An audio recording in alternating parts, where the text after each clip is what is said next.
पर कहा साहब के बिना पिता के माँ का अस्तित्व नहीं होता।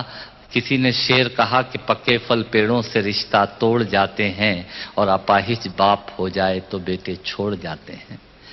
पिता जब पुत्र को बाजार में ले जाता है और जेब में 50 रुपए होते हैं और बच्चा 200 रुपए के सामान को खरीदने की जिद करता है, उस वक्त एक पिता की विवशता और बच्चे की जिद, इसके बीच के एहसास में खड़े होकर पंक्तियां सुनिएगा, पिता क्या होता है। अमिताभ जी आपको समर्पित करता हूं, अमर सिंह जी बैठे हैं।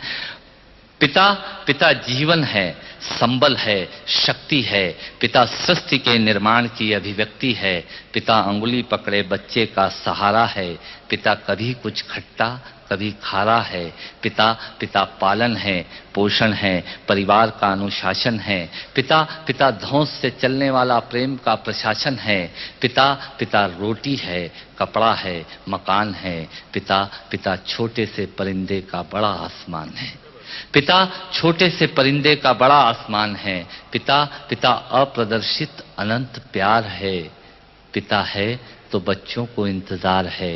पिता से ही बच्चों के ढेर सारे सपने हैं। पिता है तो बाजार के सब खिलौने अपने हैं। पिता है तो बाजार के सब खिलौने अपने हैं।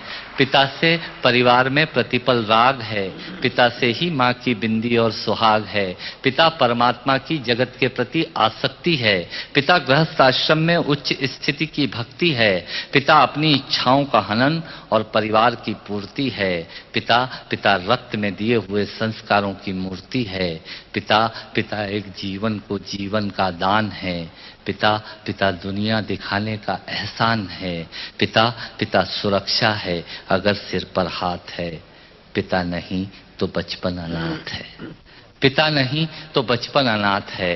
पिता नहीं तो बचपन अनाथ है। तो पिता से बड़ा तुम अपना नाम करो। पिता का अपमान नहीं, उन पर अभिमान करो, क्योंकि माँ बाप की कमी को कोई पाट नहीं सकता और ईश्वर भी इनके आशीषों को काट नहीं सकता। विश्व में किसी भी देवता का स्थान दूजा है, माँ बाप की सेवा ही सबसे बड़ी पूजा है। विश्व में किसी भी तीर्थ की यात्राएं व्यर्थ हैं, यदि बेटे के होते माँ बाप असमर्थ हैं। यदि बेटे के होते माँ बाप असमर्थ हैं, वो खुश नसीब हैं माँ बाप जिनके साथ होते हैं, क्योंकि माँ बाप के आशीषों के हाथ हजारों हाथ होते हैं।